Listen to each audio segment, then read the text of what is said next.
Hello, welcome to 6 Minute English. I'm Neil. And I'm Harry. Now, Harry, have you ever taken a selfie? That's a photo of yourself, usually with your mobile phone. Yes, I have. I've taken them all over London with my children. Of course, selfies are very easy to take with your smartphone, and recently we've seen some famous selfies featuring well-known people, such as the one taken by actor Ellen DeGeneres at last year's Oscars ceremony. Yes, it seems there are no limits to the places where you can capture yourself in a photo. But there is a limit on how far you can stretch your arm out to take a snap, a quick photo of you and your friends. That's true. So thank goodness for the selfie stick, an expanding pole to put your smartphone on, which gives you a wider view.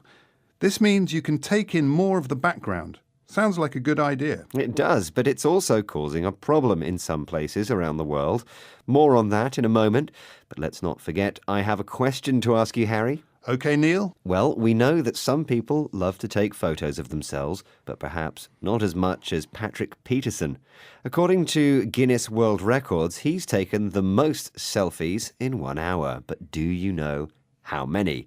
Is it A, 449, B, 1,449, or C, 2,449? Well, I guess he's got to move and be in a different position, so I'm not going to go for the highest one. I'm going to say 1,449. OK, well, we'll find out the answer at the end of the programme. But now, let's talk more about the dangers of the selfie stick. They can certainly be useful for taking photos from a different viewpoint, and it does mean that you get more people in your photo. Sales of the selfie stick have soared or risen quickly since last year, and they are now a common sight at tourist destinations. They're great if you want to take a better photo, but they're annoying if you're not involved with the photo. Yes, and this is particularly frustrating if you're trying to look at paintings and sculptures at an art gallery. They just get in the way and can be very distracting.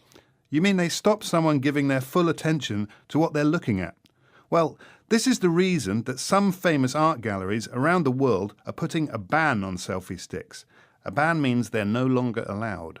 Places such as the Smithsonian Museum in Washington and the Palace of Versailles in Paris were the first to do this, and now the National Gallery in London have stopped them being used as well. Let's hear the exact reasons why from the gallery's Dr. Susan Foister. What phrase does she use to mean trying to do the best thing for the visitors and the paintings themselves? We have over 6 million visitors a year here. Some of our rooms can get quite crowded, so we have to find the right balance between the experience of our visitors close to the paintings and the safety of the paintings themselves. So, the National Gallery is a popular and busy place, and it gets quite crowded. And it doesn't help the problem if people are holding up selfie sticks. Yes, so they've imposed or brought in this ban to do the best thing for the visitors and the paintings themselves. It's what Dr. Foister called the right balance.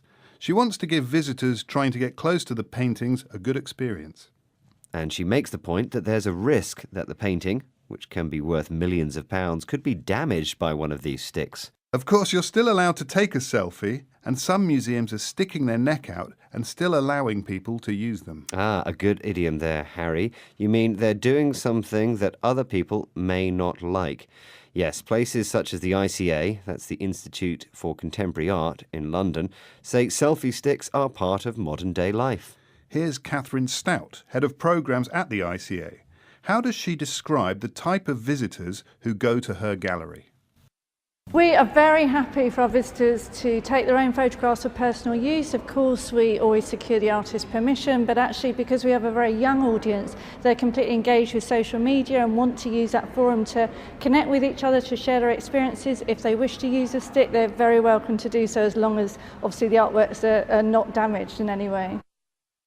So, the people who visit that gallery are young and use social media a lot. They are engaged with it, and they like to share their experiences. This means taking photos on their smartphones, and if they want to use a selfie stick, then they're welcome to do so. Just watch out where you stick it. I suppose as long as you respect other visitors and don't get in the way, then it's okay to use one. Well, I'm not so sure. Anyway, it's time to reveal the answer to the question I asked you earlier. Yes, this was about Patrick Peterson, who holds the record for taking the most selfies in 1 hour. You asked me if he took 449, 1,449 or 2,449 in 1 hour. And you said 1,449, which was the correct answer. Hey, I wonder what he did with all those images. he probably put them on social media.